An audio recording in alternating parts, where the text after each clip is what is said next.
Alright, so I have been enjoying the game Symble, and a lot of people, I think, are confused about how it works. It is very confusing at first, even after first. But I am going to attempt to explain the way Symble works today, hopefully. So I've got a finished game over here that I played. The answer was quilt. Okay, so the first thing is the symbols. Now, I feel like the symbols part is probably the less confusing part about this game. So basically, we have the green, the yellow, and the gray, like normal Wordle, but they're represented by symbols. Now, in retrospect, we can easily see in this game that these moons were the greens, because quilt is all greens at the end, because that was the answer. These pentagons are the yellows, and the infinity symbols are the grays. Okay, so that part of it, I think, is easy enough to understand at least what's going on. There's a symbol for gray, a symbol for yellow, a symbol for green, okay? So that's what's going on there. Now, I'm gonna kind of get rid of some of the symbols temporarily. Just go back to our normal game here. So, assuming we didn't know the answer yet, we would have started with just the word nasty. Now, right above me, I've got a window open with custom, where you can make a custom Wordles. Because what I want to do is talk about the way it colors things. So, you'll notice in the game here, when I guessed nasty, it gave us a yellow in the 5th position. Now, I didn't know that was yellow at the time, but the point is it gave us a yellow in the 5th position. But in the answer, there's no Y.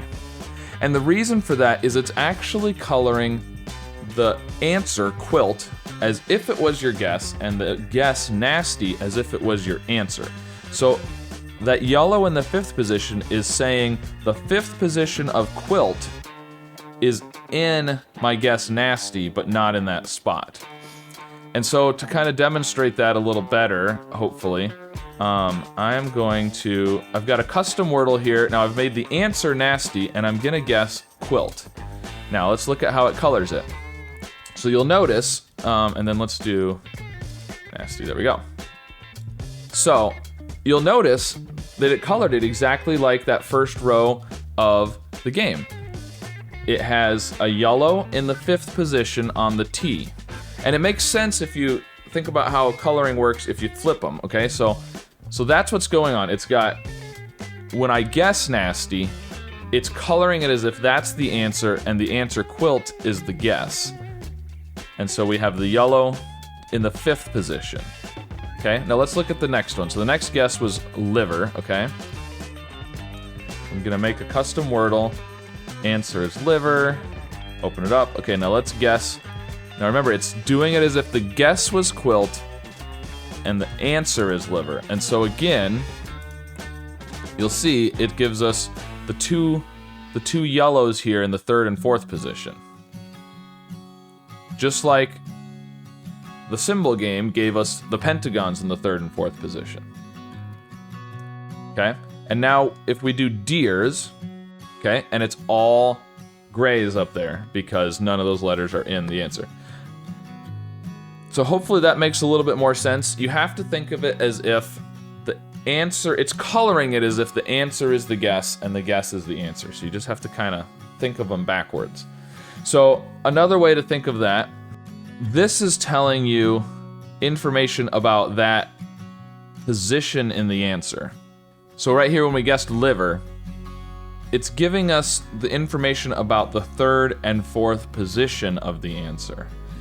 So essentially, what it's saying right here, this pentagon right here is saying the 3rd letter is in my guess and is either a V if this is green, or it's not a V if this is yellow.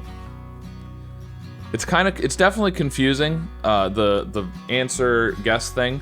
So hopefully that explains it a little bit better. Now I'm gonna do another game and try to talk through what I'm thinking a little bit more than maybe I usually do. All right, so I've got a new game here. So I'm gonna start with nasty, like I usually do.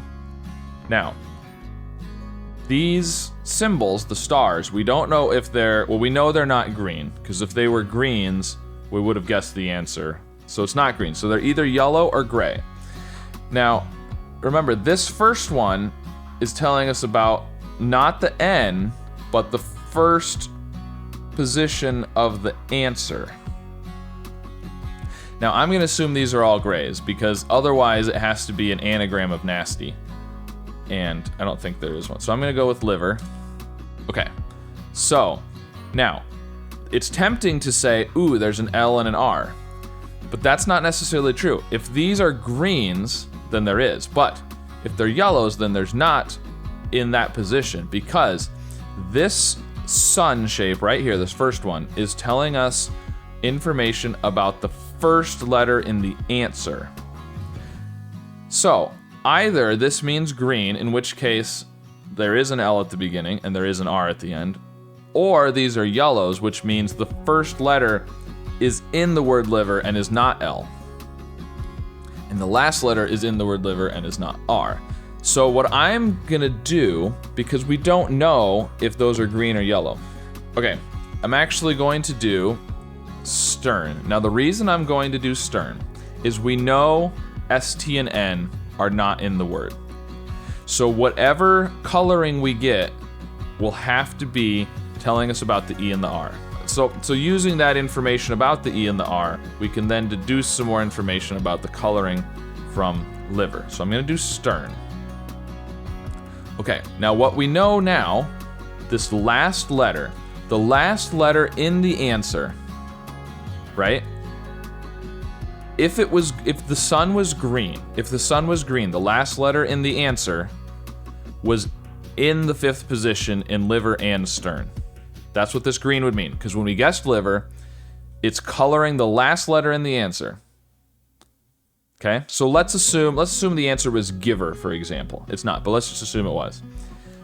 It would say, our guess is giver, we have an R in the last position. The answer is liver, because remember, it's doing them backwards.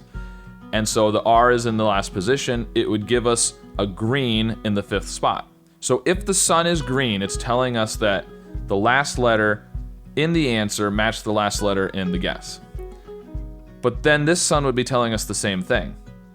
But one of them was an R, one of them was an N. They can't both be green. The sun has to be the yellow. And so now what we know is the first letter in the answer was in the word liver. It was not the L. It was not in the word stern, which is why we got the gray, which is the star. And so it was in liver, it was not in stern, so it can't be E or R. It also can't be the L, or we'd get a green instead of a yellow in the first position. So it can't be L, E, or R. That first letter is an I or a V. Now the last letter was in liver and in stern, but it was not R or N, or else we would have had a green on one of those instead of a yellow. So it has to be in liver and in stern. The only two letters that we repeated were the E and the R, and it can't be the R, so it has to be an E. And that's why I reused the S, T, and N, even though I know they're gray, because that way, whatever information I got had to apply to the E and the R.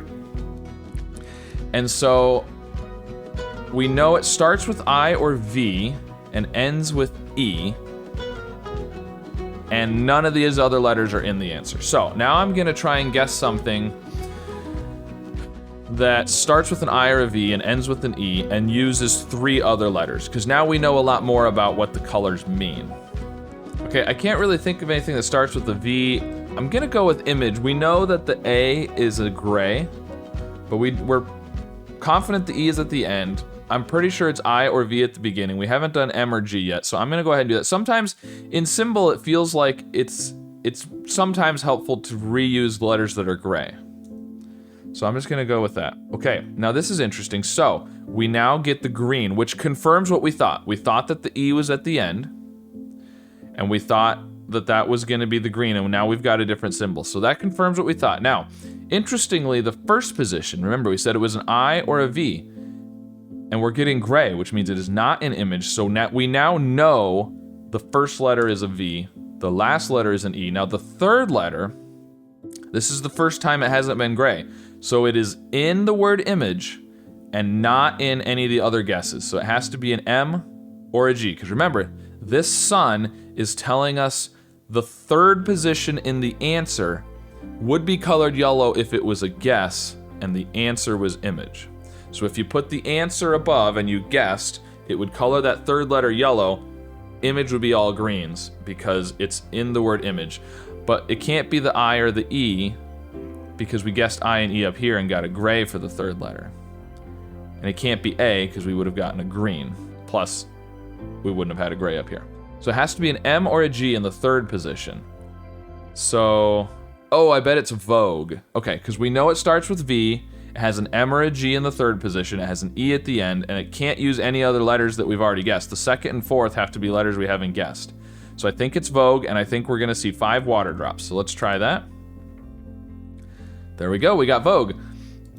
Perfect, so now, if you think about some of these colorings, if any of them are confusing, just, if you're not sure why it colored things the way it did, remember, Vogue is the guess, and whatever the guess was is the answer.